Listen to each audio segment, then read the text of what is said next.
আসসালামু আলাইকুম। Chair up presents chair প্লেতে সকলকে আমন্ত্রণ। গত 2 দশকে বিশ্ব ফুটবল এমন 3 জন ফুটবলারকে দেখেছে যারা শুধুমাত্র নিজেদেরকে অ্যাথলেট কিংবা ফুটবলার পরিচয়ে সীমাবদ্ধ রাখেননি।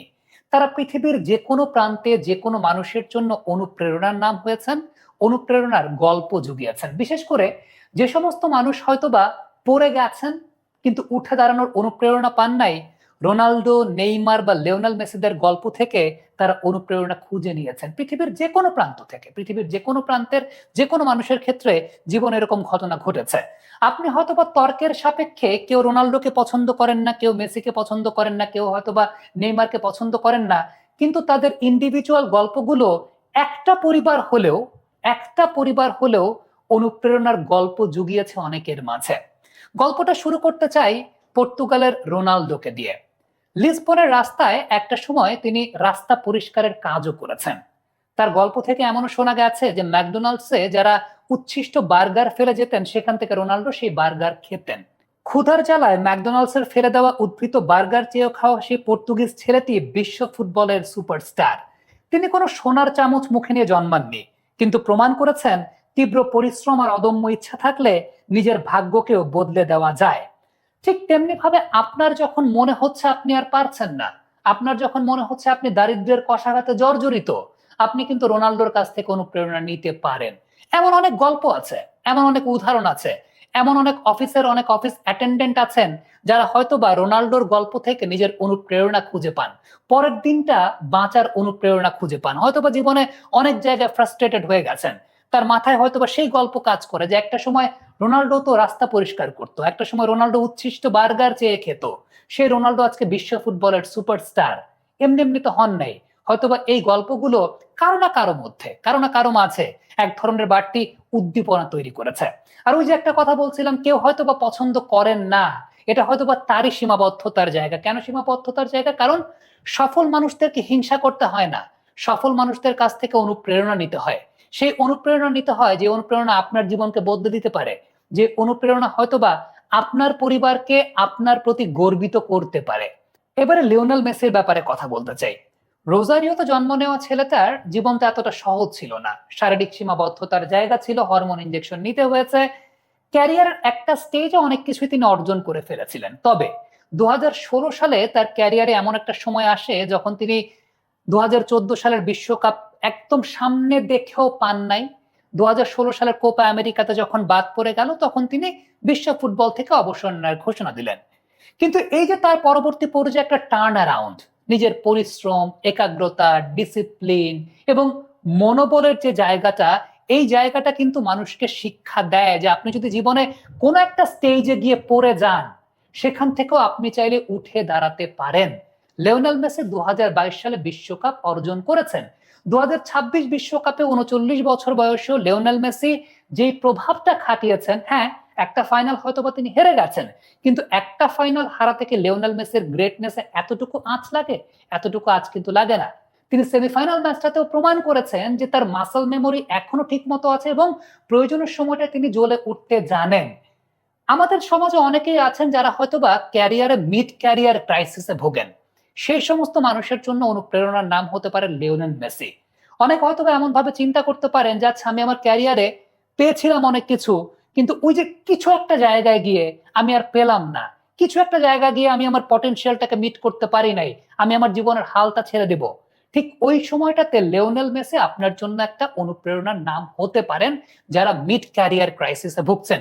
আমাদের সমাজে কিন্তু এই মিড ক্যারিয়ার ক্রাইসিসে ভোগা মানুষের সংখ্যা অনেক বেশি, যারা হয়তো বা ক্যারিয়ারে একটা এস্টাবলিশমেন্ট পেয়েছেন কিন্তু নিজের কাঙ্ক্ষিত জায়গাটায় পৌঁছতে পারেন নাই, এবং সেই ফ্রাস্ট্রেশনটা, নিজের পটেনশিয়ালকে মিট করতে না পারার ফ্রাস্ট্রেশনটা, সেটা কিন্তু অনেক বেশি। বিশেষ করে যারা 30 বছর পার করেছেন তারা এই ব্যাপারটাকে অনেক বেশি মাত্রা রিলেট করতে পারেন। লিওনেল মেসি হয়তোবা সে সমস্ত মানুষের জন্য অনেক অনুপ্রেরণার নাম। এবং Cheer up এর রিফ্রেশিং সাথে সবার মুখে হাসি ছড়াবে। Cheer up ছড়ায় হ্যাপিনেস। 2022-এর বিশ্বকাপ জয়ের মাধ্যমে তিনি হয়তোবা সরাসরি অনেকের জীবনে প্রভাব ফেলেছেন। এবারে নেইমারকে নিয়ে একটু কথা বলি। সত্যি কথা বলতে বাকি যে দুজনের কথা বলেছিলাম তাদের চাইতেও হয়তোবা ভাগ্যটা অনেক বেশি খারাপ নেইমারের। 2014 সালে কলম্বিয়ার ডার্টি ফুটবলের শিকার হয়ে নেইমার যেভাবে বিশ্বকাপ থেকে বাদ পড়ে গেলেন, পরবর্তী ম্যাচটা দেখে আমরা বুঝতে পেরেছিলাম যে ব্রাজিল টিমটা আসলে নাই, মানসিকভাবে তারা নাই। এবং সত্যি কথা বলতে নেইমারের ওই ইনজুরির শিকার হওয়াটা ব্রাজিলের এন্টায়ার ফুটবলকেই মনে হয় 20 বছর পিছিয়ে দিয়েছিল। কারণ যোগ বনিতর সর্বশেষ প্রতিনিধি যদি আমি বলি, সেটা নেইমারকেই আমার কাছে ব্যক্তিগতভাবে মনে হয়। কিন্তু সেই নেইমার এরকম একটা কঠিন ইনজুরির পরও উঠে দাঁড়াতে হয়, উঠে দাঁড়াতে জানেন মানসিক জোরের মাধ্যমে। আপনি এইরকম একটা ইনজুরি, আমাদের সমাজে অনেকেই আছেন যারা হয়তোবা এইরকম একটা ইনজুরির পরে তারা উঠে দাঁড়াবেন না। তারা চিন্তা করবেন, আচ্ছা আমার তো শারীরিক সীমাবদ্ধতা চলে এসেছে, আমি বিকল্প কোনো পন্থা খুঁজি। বাট নেইমার কিন্তু বিকল্প পন্থায় যান নাই। তিনি চিন্তা করেছেন যে না, আমাকে আবার উঠে দাঁড়াতে হবে, আমাকে আবার ফুটবল খেলতে হবে। যে জিনিসটা আমি ভালোবাসি, যে স্বপ্নটা আমি দেখি, সেই স্বপ্নটার পেছনে আমার ছুটতে হবে। নেইমার আবার উঠে দাঁড়িয়েছেন, আবার ইনজুরিতে পড়েছেন, আবার নেইমার উঠে দাঁড়িয়েছেন। 18 বিশ্বকাপ গেল, আবারও নেইমার ইনজুরিতে পড়েছেন। 22 বিশ্বকাপের একদম প্রথম রাউন্ডেও নেইমার ইনজুরির শিকার হলেন, কিন্তু সেই জায়গা থেকেও তিনি হার মানেন নাই। হ্যাঁ, অনেক এফোর্ট দেওয়ার পরে নেইমারকে নকআউট স্টেজে নিয়ে আসা হলো, নেইমার তো উঠে দাঁড়িয়েছেন। এই মনোবল কতজনের থাকে, এই জেদ কতজনের থাকে, এই একাগ্রতা কতজনের থাকে? আমার কাছে ব্যক্তিগতভাবে মনে হয় নেইমার হয়তোবা এখন পর্যন্ত কোনো বিশ্বকাপ জিতেন নাই, কিন্তু জীবনের বিশ্বকাপ নেইমার জিতেছেন। কারণ অসংখ্য লক্ষ লক্ষ কোটি কোটি মানুষকে নেইমার এই অনুপ্রেরণা দিয়েছেন। জীবনে আপনি যে জিনিসটা চান, আপনি যে জিনিসটা পছন্দ করেন, আপনার জীবনে যদি একটা লক্ষ্য থাকে, সেই লক্ষ্যের পেছনে আপনি বারবার ছুটবেন, পড়ে গেলেও ছুটবেন, হেরে গেলেও ছুটবেন।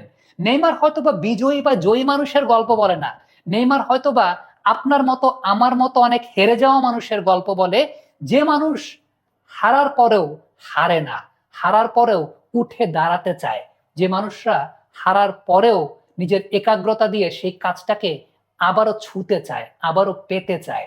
যে লক্ষ্যটা তারা স্থির করেছে, সেই লক্ষ্যটার পেছনে তারা বারবার ছুটতে চায়। এই বিশ্বকাপের আগেও নেইমারের ইনজুরির জায়গা, তারপরও নেইমার টিমটার সঙ্গে ছিলেন। তিনি কতটুকু ভালো টিম ম্যান তিনি জানেন যে তিনি ক্যাপ্টেন্সির আর্মব্যান্ড পাবেন না, তার রেগুলার খেলার সিওরিটি নাই, তারপরও দলটাকে তিনি উজ্জীবিত করেছেন। তিনি কত বড় টিম ম্যান তিনি সেই জায়গাটাই কিন্তু প্রমাণ করেছেন। আমার কাছে এটা ব্যক্তিগতভাবে মনে হয়, আমি আবারও বলি, নেইমার হয়তো বা বিশ্বকাপ অর্জন করেন নাই, কিন্তু জীবন খাতার যে খেলাটা আছে না, সে জীবন খাতার খেলায় নেইমারই বিশ্ব চ্যাম্পিয়ন, নেইমারই বিশ্ব জয় করেছেন। কারণ বিশ্বের অসংখ্য মানুষকে নেইমার সে অনুপ্রেরণা জুগিয়েছেন। আবারও বলবো, জীবনে হয়তো বা পৃথিবীতে জিতে যাওয়া মানুষের সংখ্যা খুব কম, হেরে যাওয়া মানুষের সংখ্যাই বেশি। নেইমার সেই হেরে যাওয়া মানুষকেই প্রতিনিধিত্ব করেন, যারা আসলে হারার আগে হারেন না, যারা সবসময় একাগ্রতা দিয়ে, জেদ দিয়ে তারা সেই হেরে যাওয়ার গল্পটাকে বারবার পরিবর্তন করতে চান। আপনি হয়তো বা হেরে যেতে পারেন, কিন্তু দিন শেষে আপনার মনের মধ্যে একটা সান্ত্বনা থাকতে হবে, at last I tried till my last breath. Neymar সে সমস্ত মানুষের গল্প বলেন। আমার মনে হয় যে আমাদের প্রজন্ম আমরা অনেক সৌভাগ্যবান যে বিশ্ব ফুটবলের এমন অ্যাথলেটদেরকে পেয়েছি। রোনাল্ডো, মেসি, নেইমার, এরা প্রত্যেকেই হয়তোবা আলাদা আলাদা করে আপনার আমার আমাদের গল্পই বলেন, আপনার আমার আমাদের জীবনের বিভিন্ন স্টেজের গল্প বলেন। আবারও বলবো, সফল মানুষদেরকে হিংসা করতে হয় না, সফল মানুষদের কাছ থেকে অনুপ্রেরণার গল্পগুলো খুঁজে নিতে হয়, যাতে আপনার পরিবার আপনাকে নিয়ে একসময় গর্ব করতে পারে। ধন্যবাদ।